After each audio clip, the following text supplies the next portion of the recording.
Welcome to Victims and Villains. The show where we talk nerd, we talk hope. And speak nothing else, I'm your co-host, Black Nerd Magic. And I am your other co-host, Captain Nostalgia. This is episode 337, Candyman. Candyman. Candyman. Candyman. Candyman! Be my victim. Have you ever heard of Candyman? Look in the mirror and say it once. Candyman. For fun. You don't believe all that nonsense anyway, do you? Say it again. Candyman. For a scare. A woman died in there. Leave it. Say it 5 times. No one ever got past 4. You're dead. Candyman. Try it. We dare you. Candyman. Rated R. Now playing at a theater near you. I am so excited to be talking about this movie. I think this is one of the most underappreciated films in the slasher genre. And we were talking about this before we got started, but I'm watching it this past time made me extremely sad that we have to wait even longer to get the Nia DaCosta directed, Jordan Peele produced, Dr. Manhattan starring spiritual sequel that is Candyman 2021. This is a very layered horror film. I mean, the subtext of the commentary of, the Cabrini Green projects, the way that the police treat black people in the community, the way that Candyman was created. All of this is a powerful allegory to the history of slavery, of injustice, and racism in America. And it also is creepy as hell. I remember being a kid and seeing the poster where Tony Todd's mouth is open and bees are just coming out of it. I knew that was going to be a film that I was not going to sneak from my mom's room when I was a kid, when she was gone from the house. Man, I had never really grew up or knowing who Candyman was, and it wasn't until I got in high school that I started hearing like murmurs about this movie with Tony Todd. And finally, it wasn't until news broke that Todd was actually going to be playing the villain in the second season of The Flash that I finally sat down and was like, all right, I'm going to give Candyman a shot, and I want to know who this guy is. And Tony Todd, I feel like, is just the entire reason to watch this film.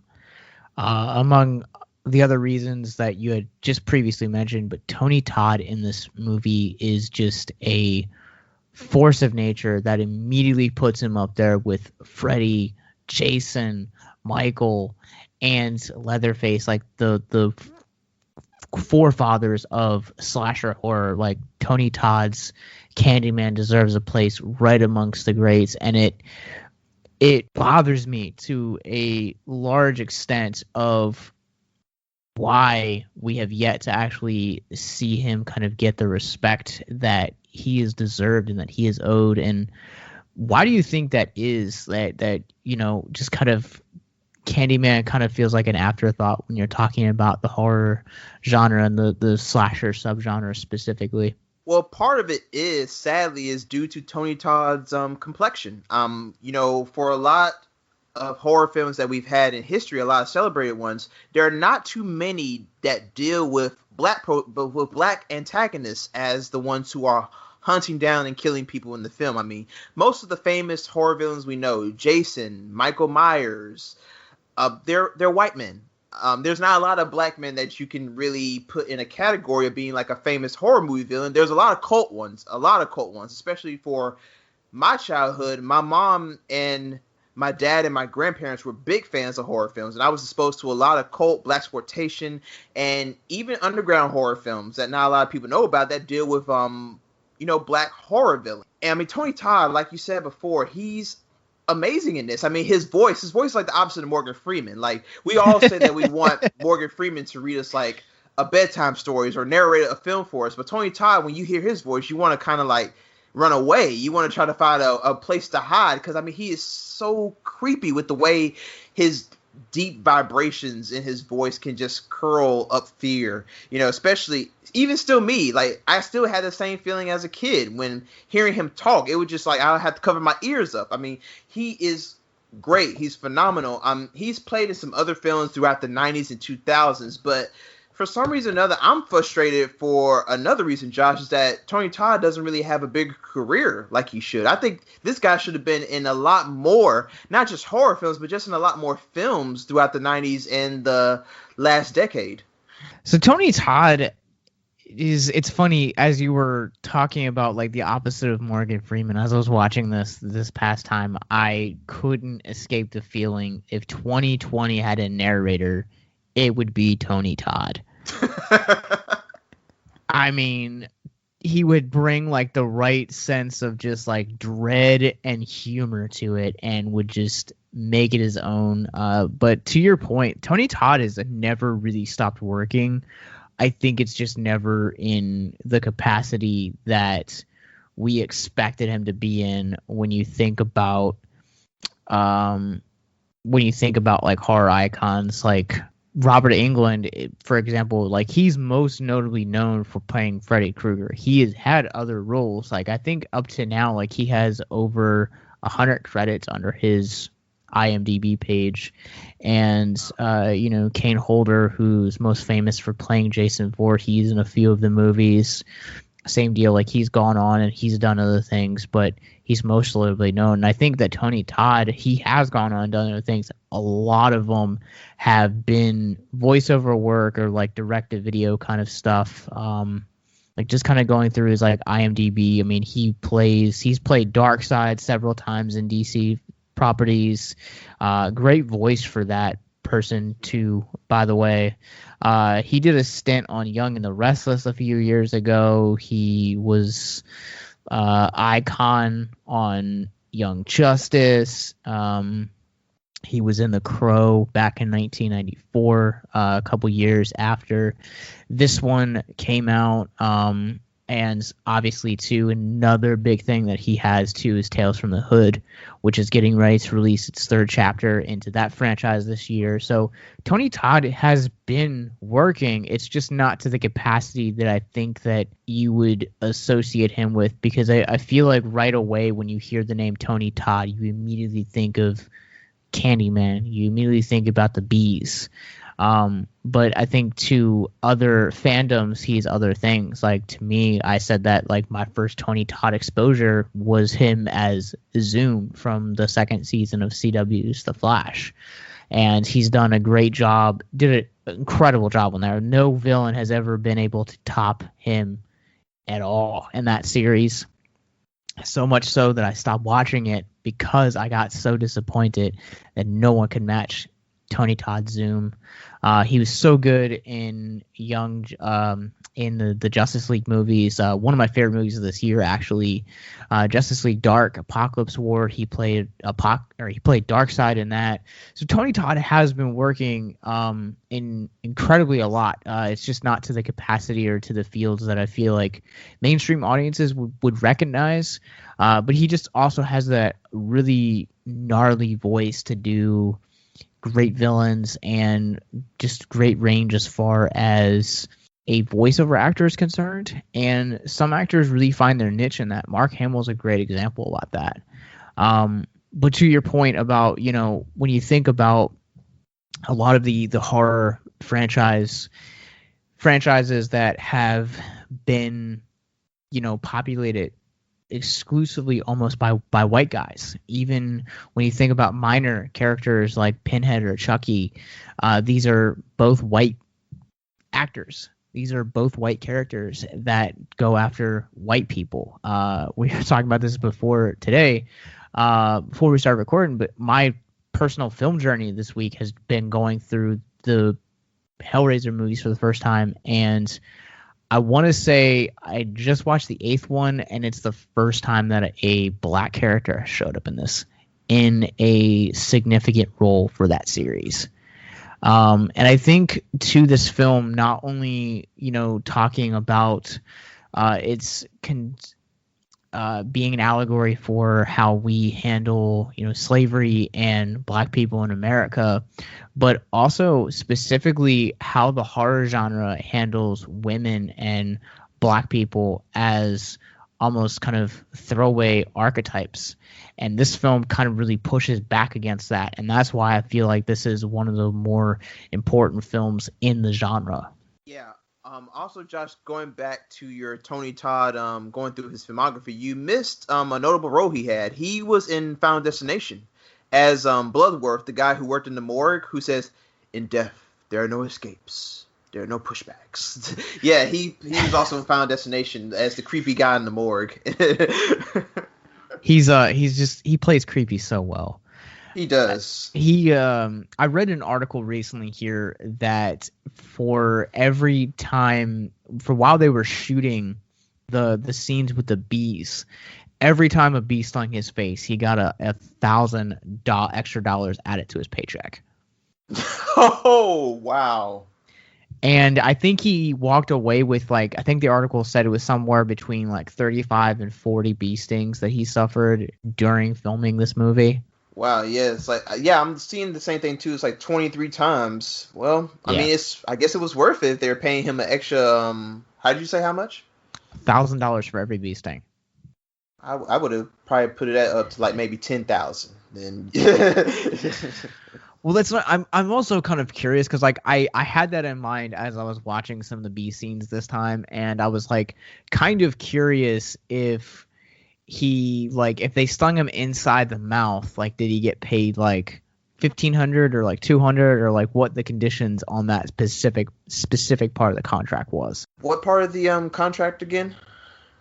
The part of the contract where he got $1,000 extra for all the bee stings. I wonder if it was conditional, if they stung him inside of his mouth, he got paid more, if they stung him near his eye or a vital organ, he got paid a little bit more. It would have to be that deal. I mean, because bees, I mean, they're very unpredictable. I mean, you can control yourself if you're able to stand still, but at the end of the day, with that many bees, you're bound to get sting. So there had to have been some insurances and some ironclad agreements about, hey, if this stabs me right in a vital area or in an important part of my body, then you're paying my medical bills and you're giving me thousands of dollars more money. There had to have been that, or I would have not agreed to it if I was in his position. Yeah, I think that you're probably absolutely right. But I really want to dig into this film because, again, this film has so much to say. But before we start anywhere, I'm going to take a quick commercial break for you guys. When we come back, we're going to be diving into the spoilers. Spoilers.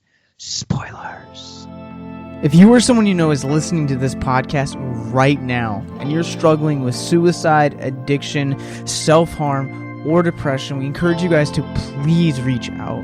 This is the heartbeat of why we do what we do.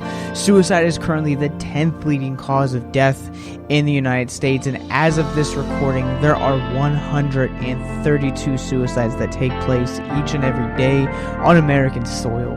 And when you scale back internationally, there are 800,000 successful suicides. That is one death roughly every 40 seconds. So if you or someone you know is struggling, you guys can go to victimsandvillains.net/hope. That resource is going to be right in the description wherever you guys are currently listening or streaming this. There you'll find resources that include the National Suicide Lifeline, which is 1-800-273-8255. You can also text HELP to 741-741.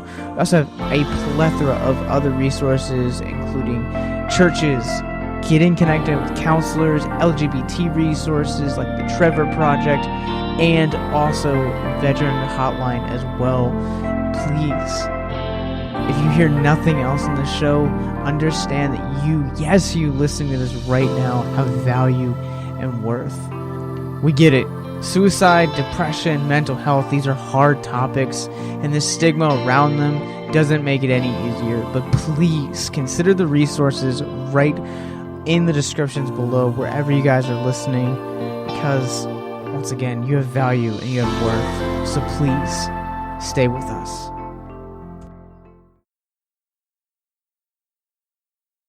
Hey guys, Captain Nostalgia here. We announced a contest over the weekend on our Twitter where we are giving away a few copies of the brand new romantic comedy meets monster movie in Love and Monsters, which stars Dylan O'Brien. And all you guys have to do in order to win is like and retweet this episode's tweet and simply respond with the words Love and Monsters, and on October 25th, 2020, we will be notifying you guys on DMs on Twitter the winners. And even if you guys don't win this contest, you guys should still check out Love and Monsters, now from Paramount Pictures, available on all digital major platforms and now in select theaters. Go check out this movie today, and when it comes to our contest, may the odds be ever in your favor.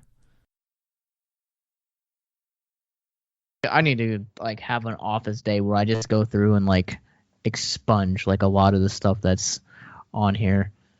That's probably why the computer's going slow, because there's probably so much stuff in your files and folders and everything.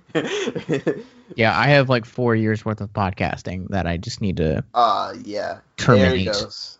So that's the all culprit. Right. Yeah. 5, 4, 3, 2, 1. Welcome back to Victims and Villains, and this is your official spoiler warning for 1992's Candyman. You guys can check this out right now on any of the streaming platforms. Digitally, you have been warned. I think it's interesting that this film is so in depth with folklore, and I'm curious, what was kind of your first introduction to folklore and mythology? For me, it was the books that I would read in the library. Sometimes I would pick up historical books dealing with African Americans, and sometimes there would be folklore stories in there, and they would talk about John Harry. They would talk about, they even would make mention of Uncle Tom's Cabin, which is right now, it hasn't aged pretty well as far as a figment of African American folklore. But yeah, there's a lot of other tales. There's even tales that are even set during slavery, but it's heroes that you have. So yeah, a lot of these stories were passed on down to me from my grandparents, and then I would read books at the library, and then I would learn about them more when I was in college. I took a social studies class, and I think it was for maybe a few weeks, we had this thing where we were going through a lot of African American folklore, and it was my favorite part of college was that class. So yeah, that's how I got exposed to it, and I need to be more updated about it. I need to look out for more information about it, because I know there's a lot more stories out there that I have not been exposed to.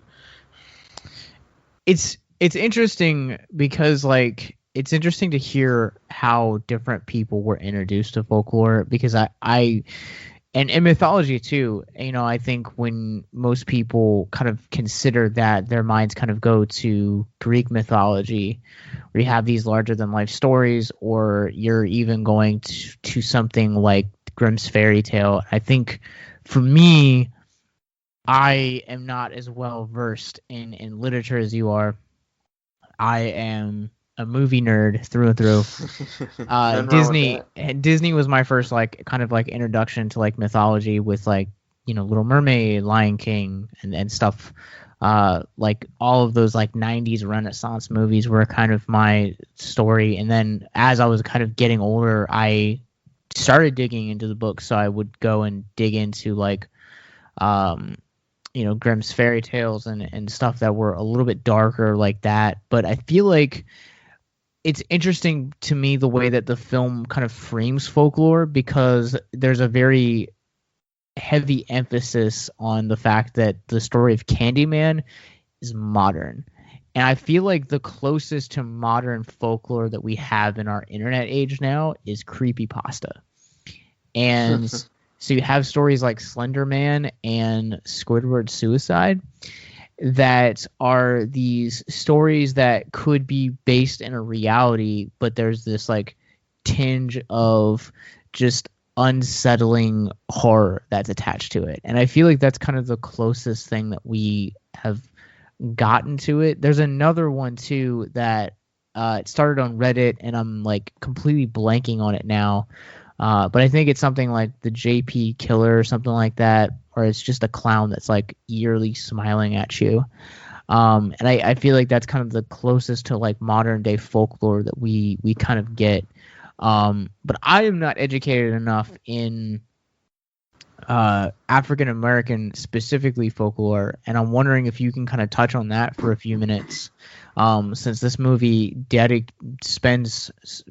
targets specifically the African American like mythology of Candyman and kind of his origin stories, and then it's setting in the backdrop as well. Yeah. Well, mostly the African American folklore that I can really tell you that's very, very popular in the community is Bear Rabbit.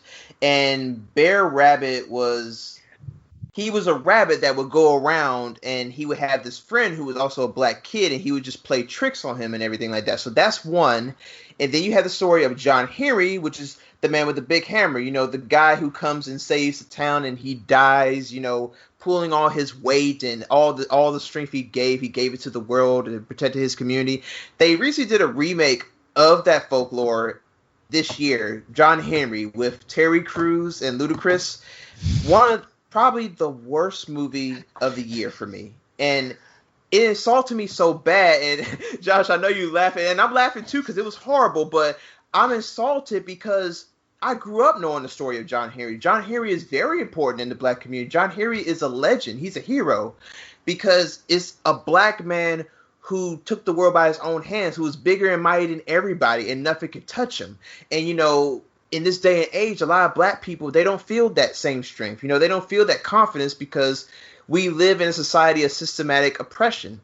And sadly, getting back to Candyman, he was formed because of that systematic oppression. Well, because of just outright violent racism.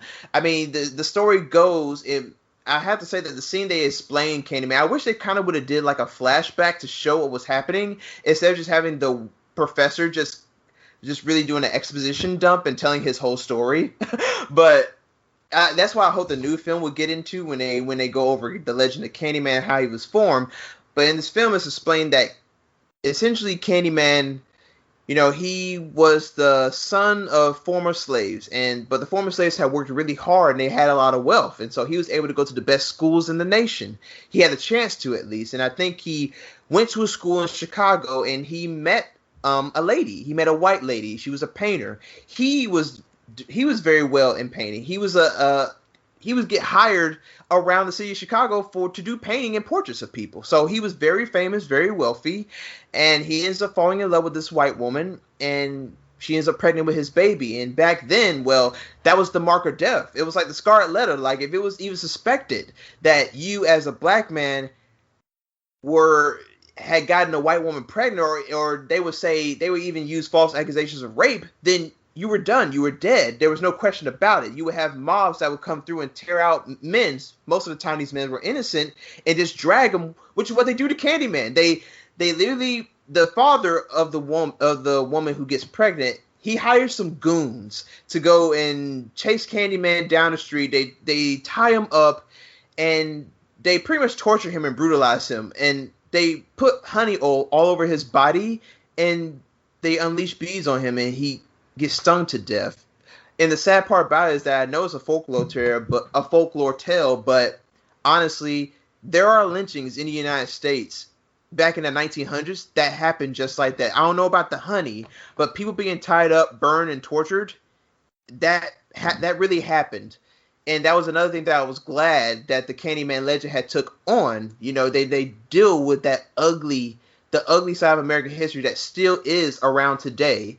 And the film gets into more of that, but that's how I really felt where the film succeeded at, was really adding subtext to the legend of Candyman and not making him just a plain monster who's coming to try to find the next victim. This was a human. This was a guy. This was a man who was doing things with his life, and sadly he was taken down, and his monster form was created by the forces of racism. I feel like doing the Black Lives Matter series with you this past summer really opened up my eyes to the folklore that we have in our own country that we call American history, and how we only tell really half this narrative. And you have so many Americans that put faith in their version is the right version. And so with Candyman, it's an interesting the way that you have the different races that see the legend of Candyman, where you have the black community that believes in him, and then you have the whites that are like, oh no, they're all crazy, it's all a myth. That's very much how this movie opens up. But kind of wanted to get your opinion on kind of like how we put faith in folklore, even in our own modern times. Well, we put faith in folklore because we are essentially following the path that was provided to us by our ancestors. I mean, these stories were passed down to us not for fun and giggles. I mean, most of these stories teach valuable life lessons. A lot of the stories in African American folklore do that. So hearing these stories, you come to learn things about life that many other people may not have sight of. Many of the folklore tales that I heard about were really painting me to the way that, you have to really uplift yourself as a black person. Even though you live in a damaged society, you can still be who you want to be. You can still have that magic. You can still have that passion to do great things. You don't have to let the circumstances that you were born with unfairly because of your skin color. You don't have to let that limit you. You can do whatever you want. You can do more in everything. And for me, as far as going back to Candyman and how we see the black community that believes in him, it's because they're experiencing the horrors that Candyman is inflicting on them. Candyman infects and moves around the Cabrini Green projects because that's where his ashes were buried by the people who killed him. So now it's almost like a sick joke that he was killed by white supremacists, but he wakes back up and he haunts his own people. I mean, I don't know if there was any subtext involved in that. I don't know if that was trying to say anything, but I took it as feeling some kind of way, not a bad way, but just an interesting, like, but it kind of makes sense. I mean, that Candyman is doing this because we're getting back to the, we have our grandparents in the community that always talk about spirits and about, the supernatural and, not like the stereotypical voodoo crap you see on TV and films, but actually real things involving, like, there are things out there like realms, spirits, dimensions that we're in tune with, but we can't really see them. And Candyman, he's not really he's magical in a sense that he can just appear and he's immortal and he can just kill you as easily and not feel anything about it. Yeah, he's magical in that sense, but he is more fantastical because he's essentially a horror figure that is trapped hunting his own people. Most people would expect it, like maybe a average screenwriter would have did something like, hey, why don't we make Candyman hunt the people, the ancestors and the relatives of people that killed him? Like, yay, let's do that. But it's like, no, because that's kind of like an offshoot of like Freddy Krueger, who hunts the kids of the parents that killed him in his fire. No, I mean, you give it a little bit of complexity, and I'm not saying that it's something I'm totally in favor of. I mean, but I can understand during this time and era, there were a lot of troubling, stereotypical depictions of African-American characters, especially in this film, you'll find them. Like, especially when they talk about the Cabrini Green projects, they talk about it like it's like a war zone. They talk about it like it's a nightmare. One white person talks about, the horrors of that place. Like the people, all the people in Cabrini Green are monsters and they just want to do nothing but kill each other. Like, they don't show a humane side of the people who are living in these areas, except for Annie Marie. But then Annie Marie is just essentially turned into a woman who has to have white saviorism save her at the end. So the one thing that this film kind of left me frustrated with was the way it treated its black characters. And that's what I'm hoping that the new Candyman will solve for me. Yeah, I was gonna bring that up, that just how shallow they portray the black community in here is basically like all thugs and gangsters, like with the exception of like Anne Marie, and she even has a monologue that I actually have pulled up here if my computer will allow me to get it right. She says, we don't all live like them assholes down there. I just want to raise my child. And, for her, she just really she's stuck in the system that, we had talked about through some of the earlier episodes this year that we've covered, where you have redlining, or, you have an extreme poverty that has just kind of hit the black community just because of the way that the systemic racism has kind of trickled down to the class, the lower and the middle class, both. And I feel like, to kind of go off what you were talking about with Candyman kind of haunting the community of Cabrini. How do you say it? Cabrini Green. Cabrini Green. Yes, you got it. I'm so terrible. I honestly, the first time I saw this, I thought that they said something like Sabrina Green. I don't know why. So I probably should have watched it with subtitles on. But yeah, like they just kind of really depict this as like, this is like a war zone, and it's like, it's dangerous, and all this, all these other, it's just stereotypical things that we've seen the black community been portrayed of hundreds of thousands of times on screen in many mediums. But to your point about Candyman's ashes being sprinkled over this area, I don't necessarily think that it's this supernatural force. I think that they are kind of allowing history to repeat itself by kind of keeping that legend alive. And I think my theory to that linchpin is the little boy who basically, when Virginia Manson's character goes into the bathroom to take pictures of the stall, you kind of see that shadow, and you just see the hook, and he's like, Candyman.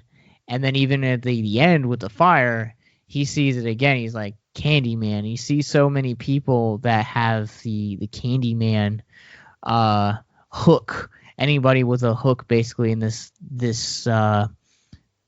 movie is the Candyman. And so I don't know. Like, to me, it just it kind of seems like, they're a part of that community is kind of keeping it alive.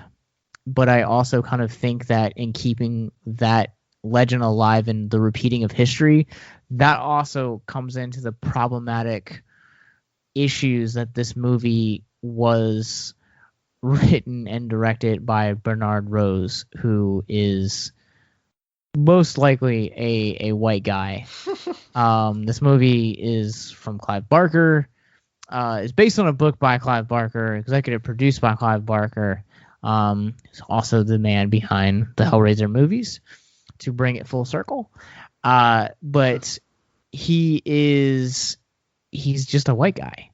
But I think that they capture certain things really right about how systemic racism has affected the black community, and kind of how each nationality kind of clings to their own stories of terror and folklore. But I also think this film is very problematic in the way that it portrays the black community. And that is one of the aspects that I feel like this movie has not aged well at all in that regard. How would you guys like to help us get mental health resources into schools, conventions, and other events? Well, now you can. Simply go to patreon.com/victims and villains for as little as $1 a month. You guys can help us get mental health resources into current and upcoming generations, educate and break down stigma surrounding mental health, suicide, and depression. And you get exclusive content that you can't get anywhere else. And you guys can tell us which Nicolas Cage movie you want us to cover, and we'll do it. All it takes to get started is to go to patreon.com/victims and villains, or simply click the link in the episode description wherever you guys are currently listening or streaming this episode. Pick your tier and get started today. Yes, it's that simple. So quickly select the tier that you want and help us get hope into the hands of the depressed and the suicidal today. Yes, I mean, we can start this with our main character, Helen. I mean, why are we following this film from the eyes of a white woman? I mean, Candyman is who's he affecting most? The people who live in Cabrini Green. What make up the people who live in Cabrini Green? African Americans. We should be following somebody who lives right in that environment and who could tell you first, like right there in the battlefield, what it's like to deal with Candyman. I mean, Annie Marie talks about, Helen comes to interview Annie Marie, which is the only really of note black character outside of the kid in this film. You know, she comes to interview her. She's saying that she just wants to be here and raise her kid. And she talks about a murder that happened like literally next door to her, I think. Yeah, it was a murder that was next door to her. And I mean, the police aren't there, like, going around and looking for clues. The police aren't there to even, like, make sure she's okay. She has to have a dog there for security purposes. So, for one thing, I do like how the film portrays that the police do not care about coming in to save these black communities. I mean, Helen talks about when she gets attacked by Candyman in the stall in the bathroom. The police did a full crackdown on the whole Cabrini Green projects from top to the bottom. The police talks about it. The detective talks about it himself, saying that we did it from top. We can find the person who is responsible for this. But then, and this is where the commentary gets a little bit preachy. But then Helen has a line where she says, 2 women have been killed in that neighborhood, and the cops don't even care to even look. But when a white woman like me gets attacked, then the police are there like 24/7 knocking everything down. And it was a little bit preachy, but she had the right idea. That's what it's like. I mean, the police, they say you shouldn't even try to call an ambulance if you live in the hood or in these like impoverished communities. You're better off trying to like use your vehicle as a way to transport yourself to the hospital, because the ambulances usually take longer to get to you than they would to the suburbs. But that's a whole different story. But on my second watch, I found that yes, problematic areas do exist, and that's why I could not give this film a 4-star out of 5. I mean, I gave it a 3.5, but I couldn't give it a 4-star because of those problematic effects. But it does get a lot of things right, with sparking conversations about gentrification, where it talks about white privilege. I mean, Helen is the epitome of white privilege in this film. I mean, there's a point where in a scene where she wakes up, Candyman has framed her for a murder. He's trying to make her desperate to come and be with him for immortality as his next victim. So she wakes up and she has a hatchet in her hand, and she's blood surrounding her. We know that she probably didn't do what Candyman framed her for, but the head of a dog is chopped off, and she ends up almost cutting off Annie Marie's arm. And literally, there was a scene where she's in prison talking to the detective, and the next day she gets out on bail. Tell me what black person could get away with doing all that and still being able to get out on bail? No one could. So if the film is trying to maybe say that Helen is white privilege personified, then yes, it achieved itself in that. But there are some things it does get right about other aspects of the black community. But the depictions of black people in this film are not very good. Not very good. Especially in the beginning when Helen and her friend, the black best friend stereotype. Remember I told you about that. Like the Magical Negro, there's always the black best friend to the white woman in these films. And they go to the neighborhood, and you have these hoodlums who are like dressed in these like, you know, these windbreakers. And there's guys have hats and glasses on, and they just look intimidating. Like, they're just standing out there in the front. And it's like, hey, what's up, baby? Hey, you want to come over here? Like, it's like, no, don't do my people like that.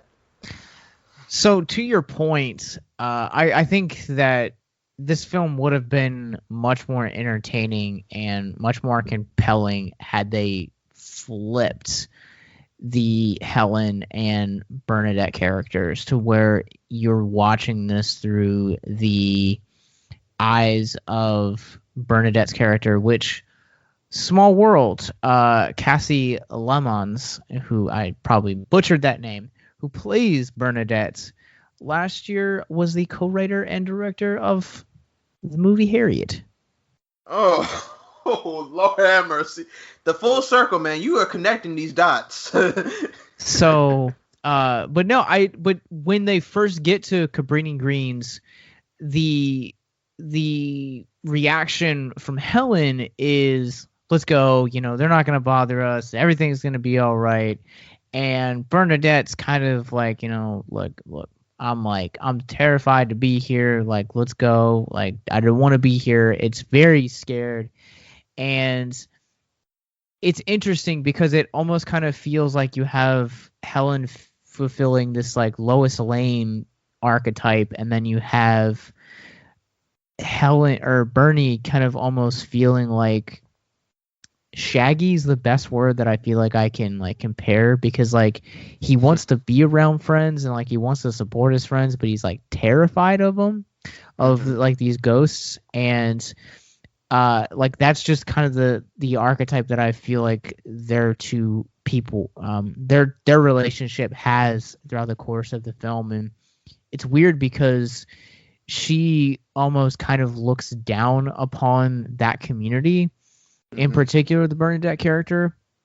And I don't know if that is something that happens within the Black community. Like if you like started out like really like low class, so like and you made it to like middle class or like high class, is it like, do people look down upon other people? Is it that colorism kind of taking place like we were talking about earlier in the year?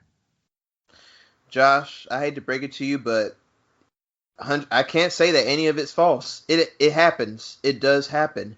See, you get to a place where you have this dichotomy. You have this thing where you know that there's only a certain number of spots for African Americans when it comes to the top echelon of class in America. There's only a few spots. There's only some of us that can go. Not all of us are going to get there. So you get to a point where people are just desperate to get out because Black people, we rank among the most impoverished ethnic group in the United States. So when you have people who are desperate to get out of these situations where there's no food on the table, where they're living in crappy conditions, where they're having to deal with racism every day, where they're getting paid crappy wages, so they can't even survive on that. And then and you add kids, and you add like, I'm living in an environment that can give me post-traumatic stress disorder. When you have all of that, anybody is willing to escape. You'll be celebrating the first day you get out of something like that. So then when someone who does make it out of the community, they get taught to believe the stereotypes that they were a part of before. They get taught by the elites and the people who look down on people who have less than them. They get taught that, hey, these people, like, you earned this. You earned all this money. Even though it takes more, like 90% luck in order to reach these spaces in American, like, economics. But they tell you, hey, you worked really hard. You're better than them. We were right when we told you that they were all N-words and stuff. Like, there can only be one exceptional Negro, the magical Negro, as they have it in films. So you get brainwashed, and then someone who now has money doesn't have to worry about being poor anymore. They can see people who are poor, and then they end up looking down on them when they should be uplifting them. Like, hey, I made it here, so let me help you make it up here. But no, it's like, hey, you need to work harder. Hey, you need to save more money. Or, hey, you shouldn't be having kids at this age. Like, it turns into responsibility politics. There's a thing now where they're trying to tell you that as a Black person, if you dress in a suit, if you look presentable, then racism won't hurt you. Like, it'll make you bulletproof. But people tend to forget that most of the lynching photos we have in American history, most of the time the victims, the women and the men were dressed in dresses and suits. So what did respectability politics get them back then. Didn't get them anything.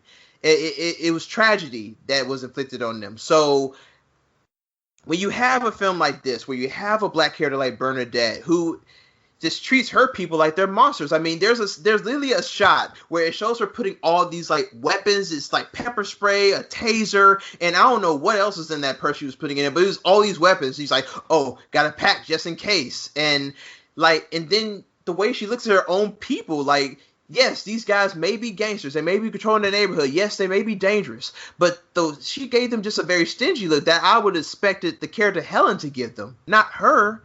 And, of course, she ends up dying in the film. She doesn't even get to survive to the end.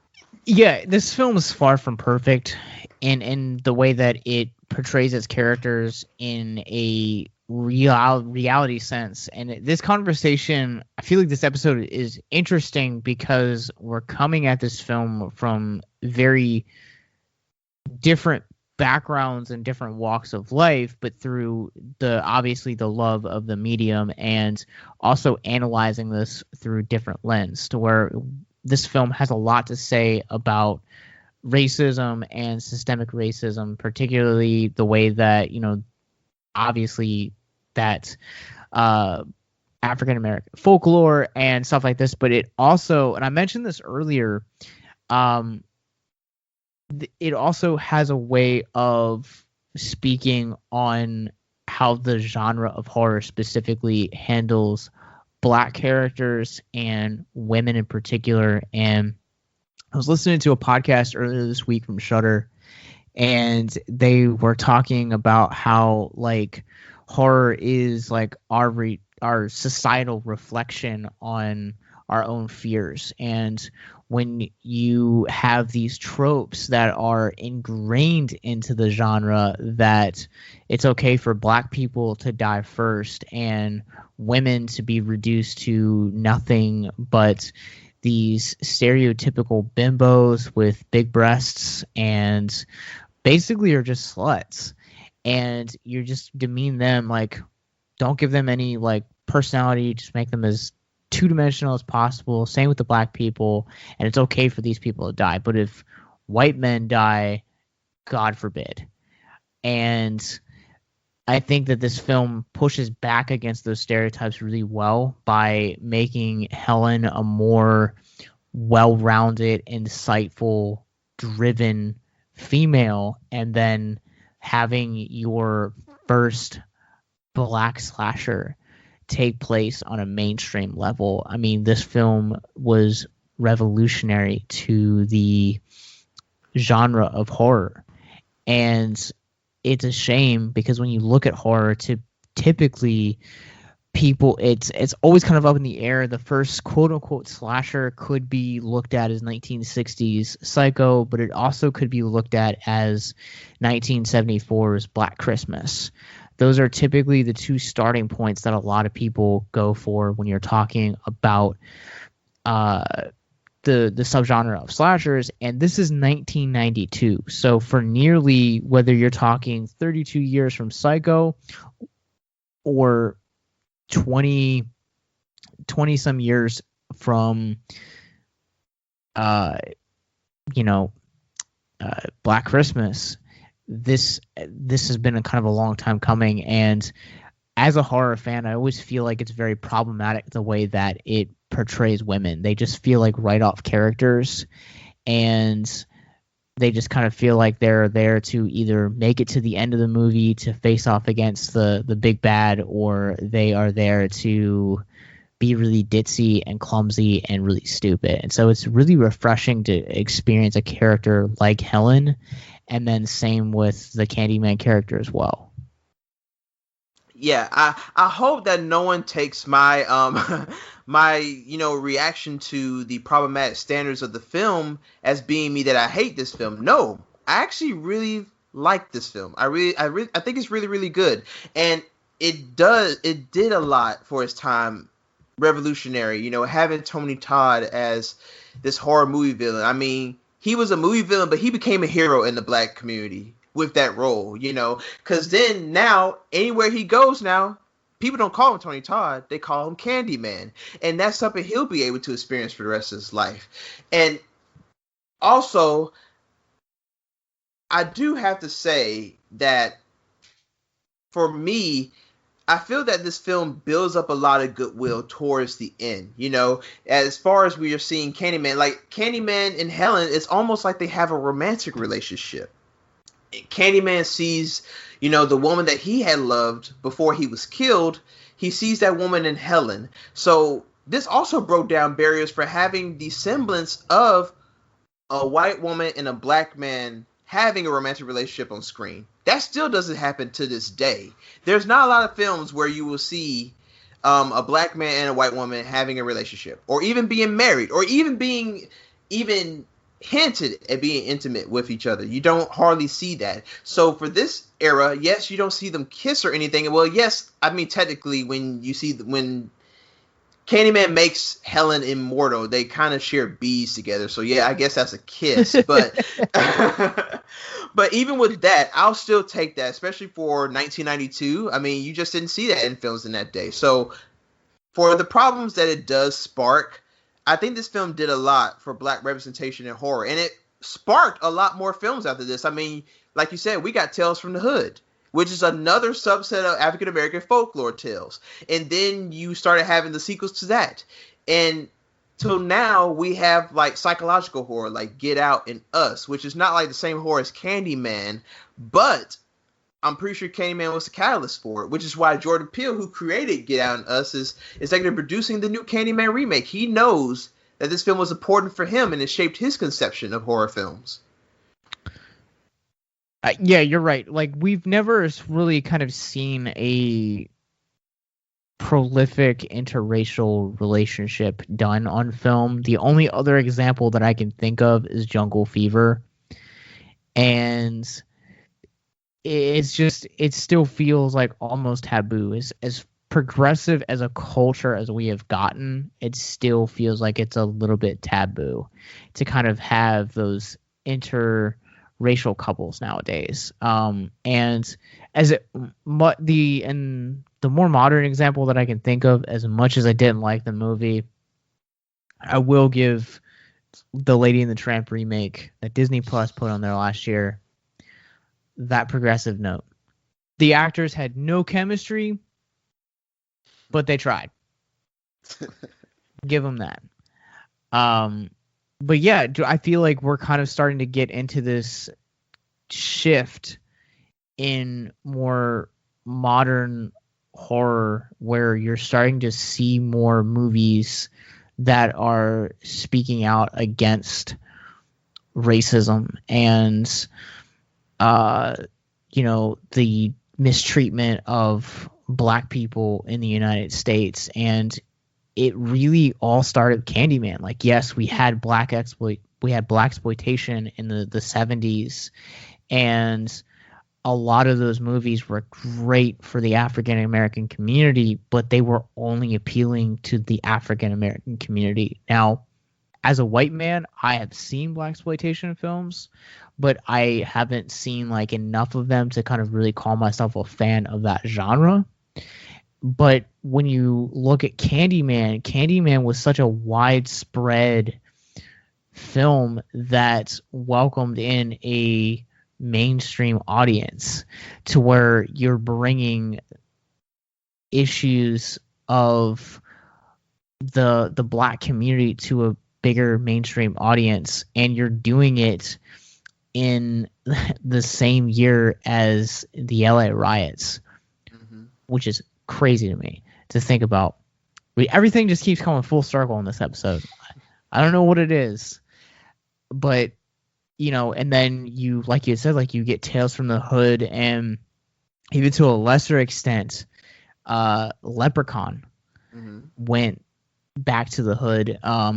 Did a couple movies like that. We've had more films like Queen of the Damned, where you had a black female lead in Aaliyah, and then Snoop Dogg did Bones, and you had the Caveman's Valentine, and you had all of these black led films that were starting to pop up in the horror genre, and it all comes back to the mainstream success of Candyman. And we won't talk about the sequels of Candyman. They don't exist. Mm-mm. They're not there. Oh man, but I do want to say Bernard Rose, he did an amazing job with the directing in this film. I mean, the opening aerial shot of Chicago, those kind of shots weren't being done that much in films during that era, and he was one of the first guys who used those aerial shots like that. And just the way he used panning and close-ups, and the way he edited the film. The film sometimes gets fast-paced, and then sometimes it gets slowed down a little bit. So this film is very smart horror film, well directed. I mean, I loved a lot of the visual choices that Bernard Rose did for this film. Bernard Rose really knows how to tell a story visually speaking, and I think you really get that the first time that we go to Cabrini Greens. Even kind of hearing the way that the characters talk about it is one thing, but to see kind of the way that they're going to portray this urban war zone, for lack of a better word, is something else entirely, to where everything just kind of I guess like the layer of the Candyman and kind of like the hidden tunnel that leads to it, everything in that set piece and that backdrop almost kind of feels like it belongs on like the set of Saw or one of those movies, because it's just very like grimy and just very just filthy, and I think it kind of adds another layer to the problematic side of the Cabrini Greens backdrop as a setting, for one. Mm-hmm. But at the same time, it kind of gives you a visual to what they're talking about throughout the first 20 minutes of this film before they actually get to Cabrini Greens. Yeah, I mean, Cabrini Green, it's pretty much a place that the city has given up on. I mean, you have graffiti all over the wall. I'm pretty sure the hallways have to smell like piss and just like trash and everything, because there's clearly nobody coming around who's making sure that the place is cleaned up, making sure the trash is, picked up off the ground, making sure that maybe they can have some security, or not security, but just maybe police who come around time to time. But the police do come around time to time, but they only come down there to brutalize the people who are living in these oppressive conditions. Like, black people for some reason love to live right next to criminals, like they don't have fear of them, or whatever kind of stereotype they like to portray. I just wish that they had a lot more respect for the people that they depicted in the film. I wish they would have shown more humane black people in the film. The really most humane people we get are the two ladies that talked to Helen in the beginning of the film, telling her about the Candyman legend. The two janitors who worked at the school that she was studying and writing her thesis at, they were almost the most humane black characters in the film. And it's a sad fact. I will say that the production design of the Cabrini Green, I don't know if that was like they exaggerated a little bit or if that's really how it looked. I would have to imagine that they did kind of make it a little bit more dramatic than what it is. But I will say it's very disturbing, because it really brought to mind about this is essentially pretty much everybody has given up for people who live in these areas. People who live in a constant state of paranoia, crime, stress, and just terror, but not because that black people are monsters or anything like that. It's because that when you put a bunch of desperate people in an environment where you give them no resources to get themselves out, there's no schools, there's no playgrounds for even the kids to come out and enjoy themselves. The walls are deteriorating, the paint's coming off. There's trash outside my window. I hear bullets every night. When you put people in situations like this, what else are they going to do except be a part of the things that they see? So if they see somebody who's dealing drugs, but the person who's dealing drugs is maybe doing it out of desperation because they want to find a way out of here. So maybe the person who sees the guy who's doing drugs, he's making a lot of money and stuff like that, they're like, oh, well, maybe that's the way I can do it because I don't have anything else. When I go to school, teachers tell me I'm not going to be anything. So I come home and there's no boys and girls clubs around here. There's no like sports leagues I can become a part of. I mean, it's pretty much just these buildings. And I mean, it was just tough to watch. I mean, it's very problematic because it does paint a stereotype, but this is how it really is. I mean, there are areas of the country where essentially we have left a large population of ethnic people to just be to themselves, not protect them, not trying to give them any way to pull themselves out. And when something happens in those areas, they get blamed for it, but yet we're not looking for the root causes of why these things happen. This movie does a really good job at portraying classes as a whole, for as problematic as the black characters are treated in this. And to an extent, I would also say that the Helen's circle is kind of portrayed a little bit more accurately, but also to the extreme sense as well, to where, you know, she's telling all of her people about it and they're kind of like almost mocking this project. It felt very much like that scene from Adaptation where Meryl Streep is telling her friends about this story that she's writing about the guy searching for the wild orchid, and they're basically just like all making fun of him for being a redneck and whatnot. And she kind of goes into the bathroom and she just kind of like starts to basically lose it. And that kind of, I feel like, is that scene in particular is a very, you know, just the way that the white people in this film, or even you could even say like the middle or higher class in this film, really look down upon the lower class. This film does a really good job at kind of portraying classism, because unfortunately, I do know people that, you know, look down on lower class people because of their status or because of their race, and it's extremely hard to be around someone when they're making comments about that stuff.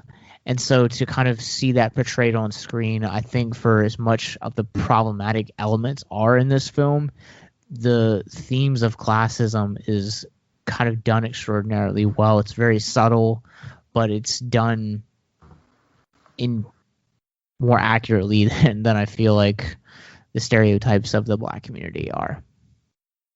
Yeah, I mean, this film does put itself a foot forward, and it does address these issues that didn't get talked about in the news a lot. The one thing though that is probably most frustrating in this film is the ending, the equally sequel baiting ending, where so we get the ending where Helen decides to sacrifice herself to save the kid, Anna Marie's kid, from being forever entangled with Candyman. So she then becomes immortal, and she realizes that Candyman plays her, and he doesn't return the boy unharmed. He puts him in the garbage heap that's outside of the Cabrini Green projects. Put him outside the garbage heap. And the little kid, he sees that Helen's in there, but she also sees that the hook, like you said before, he sees the hook, and he's like, Candyman. So him and his friends decide to get some gasoline and decide to burn down the big heap of trash. But Helen then decides to save the baby, and she dies doing it, even though she is technically immortal. So it's kind of not really that she dies, but everybody else in the black community sees it, and they think that she dies, and she's the hero. She's the white savior.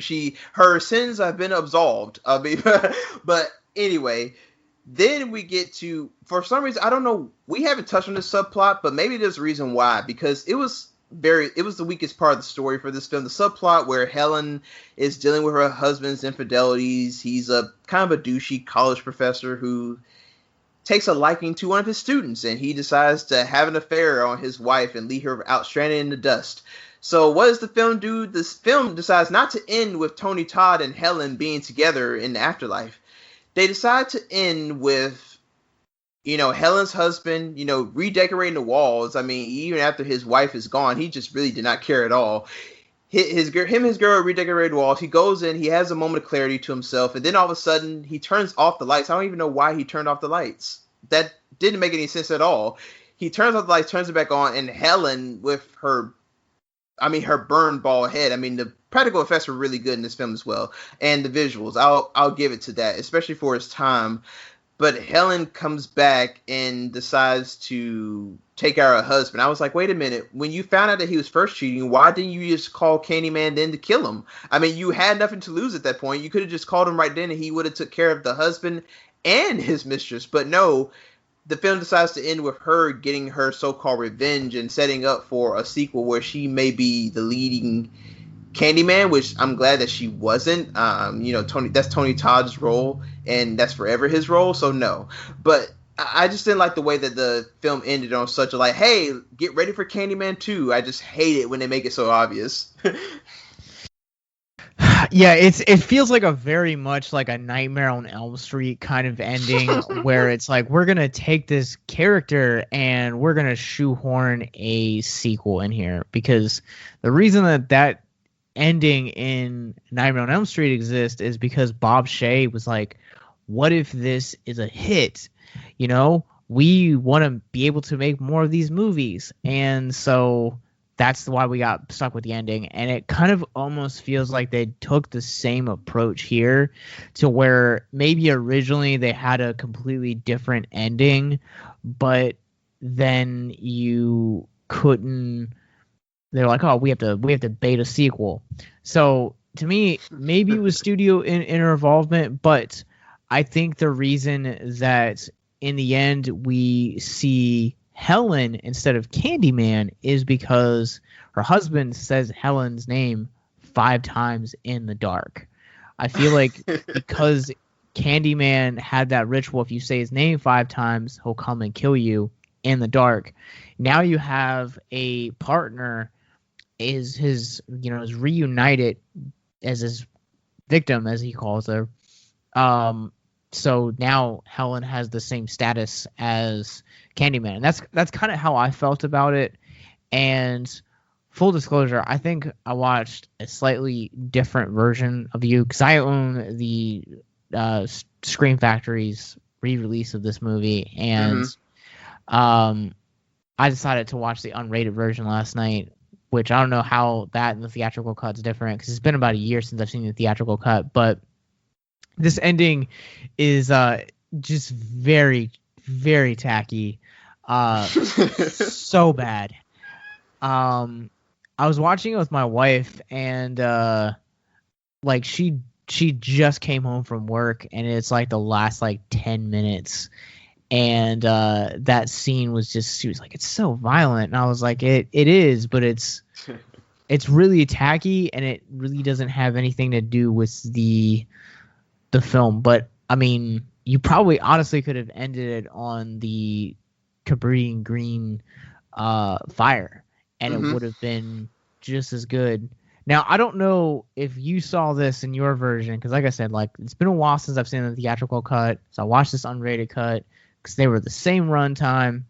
Did it have the scene where it's Helen's funeral and they're getting ready to end it, and the Cabrini Green community shows up to the funeral? How'd you feel about that? Man, when I saw that, I turned to my girlfriend. I was like, look, they go. All the black people are going to thank their savior. There they go, coming to thank their savior. It's like, wait a minute, the whole Cabrini Green is here to thank one white woman? I don't want to see that in the film. I mean, it was insane because it does not make any sense at all. People have to remember that this lady, she may have not done it, but still, she was found with a hatchet in her hand. She cut off the head of a dog, and she also cut Anna Maria and almost decapitated her arm. Do people not remember that? Do people not remember that she was only just down there to do research? I mean, yes, she's talked about how she was I'm going to show more to the urban legend. I'm going to show a compassionate portrayal of these people. She doesn't do that. She comes down there and uses people only for just research subjects. I mean, she doesn't even really get to know Anna Marie like that. Yes, Anna Marie tells her, I just want to be here to save my kid, but she doesn't get to, ask her about her interest, or, oh, how did you end up here, or what do you plan on doing, or, oh, how about we go hang out together? Nothing like that. So at the end, I'm wondering, like, did everybody just like get together? Did Anna Marie just come and be like, hey guys, like this white woman, she saved my kid. Hey, let's go to her funeral. Let's go to Helen's funeral. I don't think everybody would even agree to even do that. They'd be like, okay, like I don't know who Helen is, but hey, good. I mean, yeah. The only realism I would be was that if Anna Marie was just there, if only she was just there and the kid, that would have been more realistic. But when you have this ending, that it's another unfair, stereotypical African American look.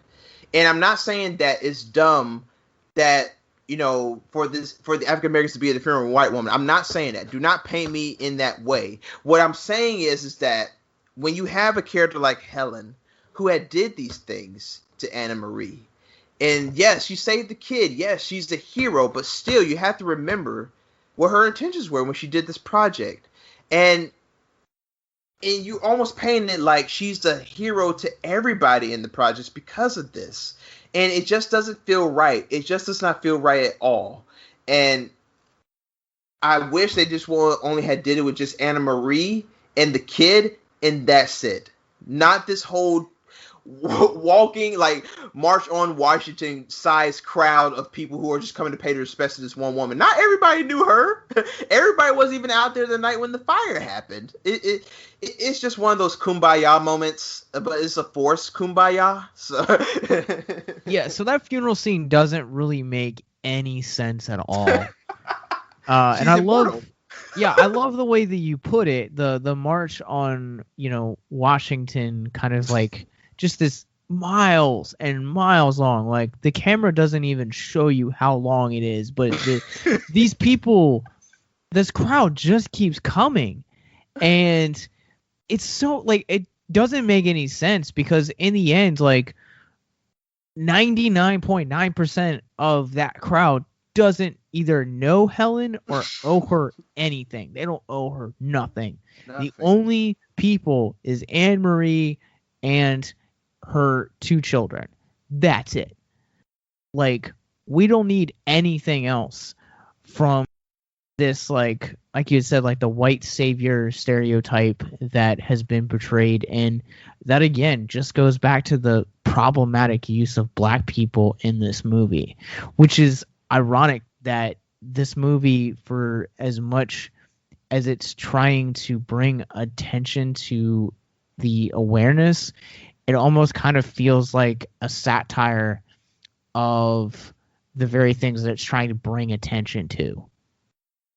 Yeah, it's just very, very, very troubling, especially in 2020. Now, if we were back in 1992, maybe we take notice of Tony Todd as a horror villain, but we don't think too much about how troubling these stereotypes are. But when you're now living in an era of social media, where information can travel more faster on the internet, where you're learning about these things, you're learning about history, you're watching things like Watchmen, you're watching things like Lovecraft Country, you get to understand some of the tragedies and the horrible injustices that African Americans faced back only just 50 years ago, and they're still facing it today.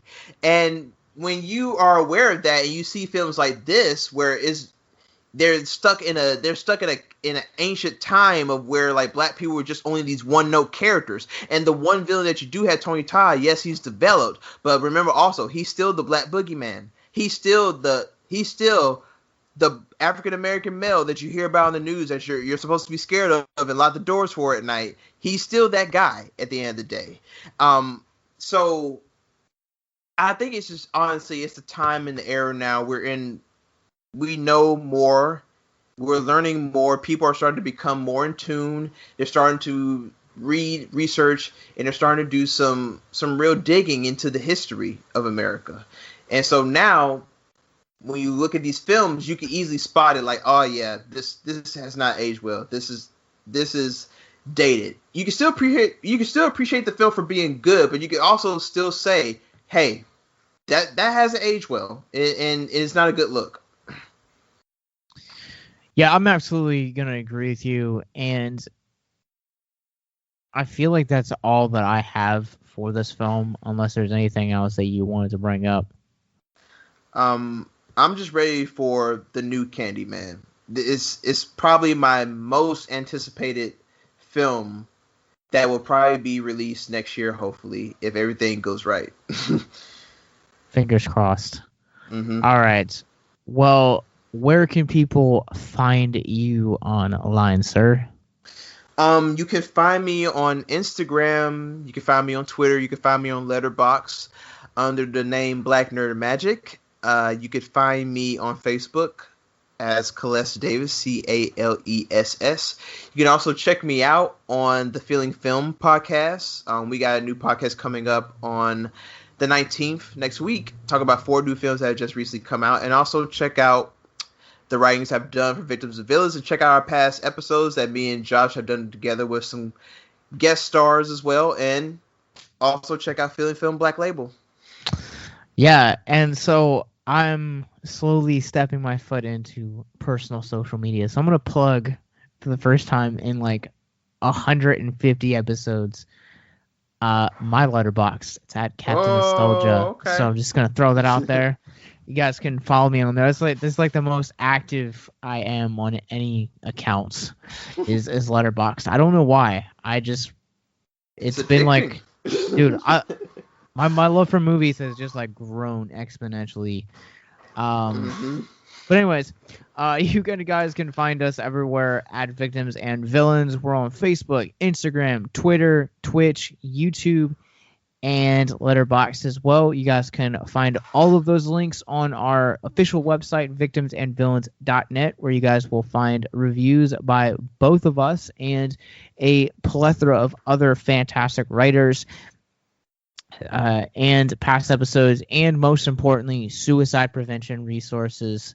So until next time, remember to keep talking nerd, talking hope, speaking nothing else. Turn the lights out and say Candyman 5 times. We'll see you guys next time. Maybe.